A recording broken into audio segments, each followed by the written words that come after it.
Hello everyone, and welcome back to Primecast Plus. I'm your host, Emanuel Class, and in this first segment, we're going to take a look at the Iron Kingdoms.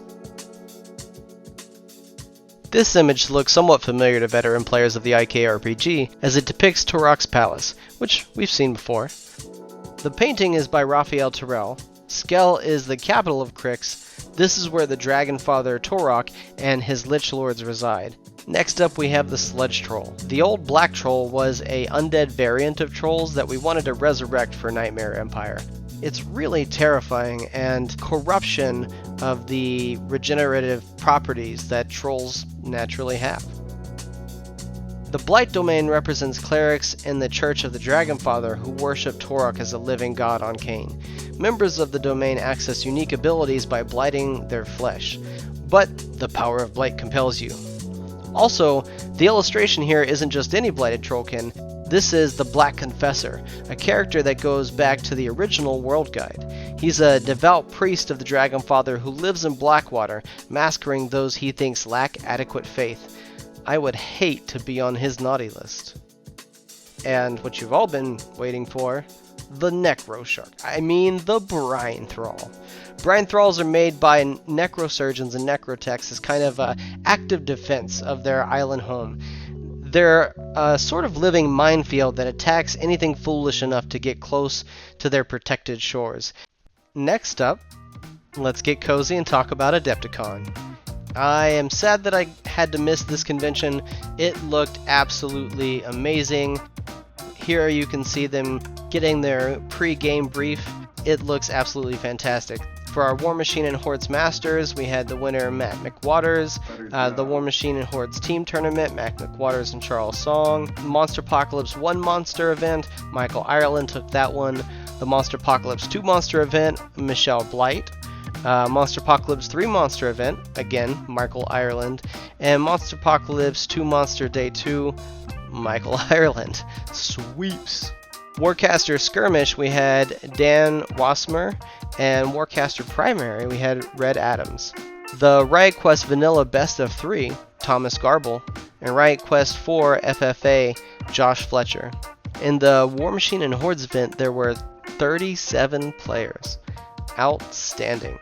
Always good to see that many people turn out. There were a couple events that I heard that I didn't get reported here, but again, fantastic con. I highly recommend everybody go to Adepticon if at all possible.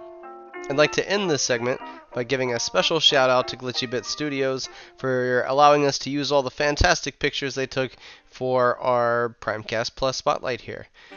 Next up, we're going to be talking about Warcaster.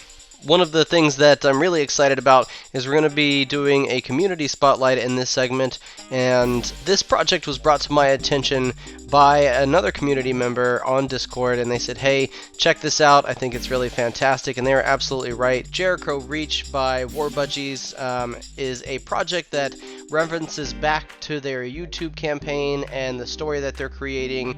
They also created a fantastic source book that has everything from, history and fiction to paint schemes and story mode, and there's an endless wealth of great information in here, so I highly recommend everybody check it out.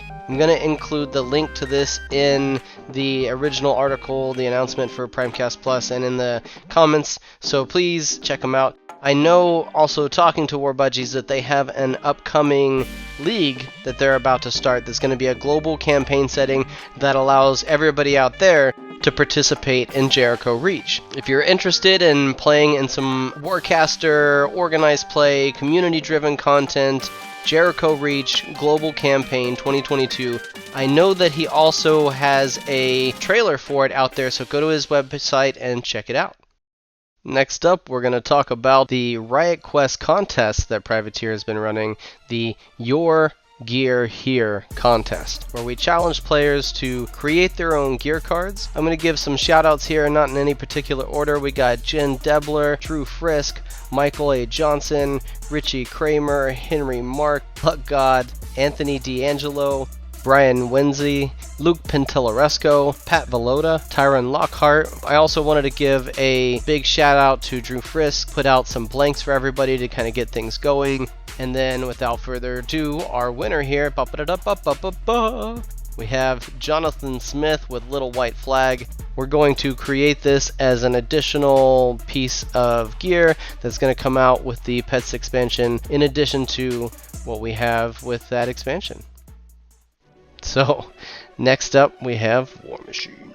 The first thing we're going to talk about is Mini Crate. So, the Negation Demon is a reimagining of the Convergence of Cirrus Negation Angel. It was sculpted by Doug Hamilton, who did a fantastic job. I really love the way that Hamilton handles angels. He has a history with doing Convergence angels anyways, and he has a great brush for being able to do some of the darker things as well. So combine those two together and we get just out of this park Negation Demon. Next up, we're going to talk about Orgoth. I had to get some of the logos up in there, and that the models have been looking fantastic on Primecast +1. We showed some of them, and so we're going to show some more here. First up, we have Assault Reavers. These are Orgoth that are pack hunters, and they're armed with harpoons and that can drag in their targets to their death. Their corollary are Strike Reavers. The Strike Reavers are armed with a Blaze Core firearm and a shield, and they basically march into battle in tight lock formation. Next up, we got the Witch Coven. This is Warjack support in a unit that can also dish out some painful magic. Look at these guys. Ulcor Barragers are basically mobile artillery. They're carrying powerful short-range cannons, basically the big brother of the Blaze Core firearms we saw. After that, we've got Rock Harriers. These are massive winged monstrosities that are trained to hunt in units. Basically, the Orgoth Sea Raiders answer to advanced cavalry. And lastly, here we got Volkar the Forge Master, part shaman, part mechanic.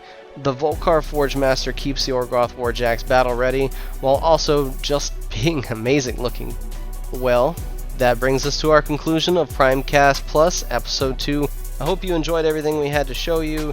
There's a lot of eye candy that we plan to release through Primecast Plus. This is just the tip of the iceberg, so tune in to Privateer Press media channels, follow us on Facebook and Instagram and Twitter, like, share, subscribe to our YouTube. We hope to see you at the next convention.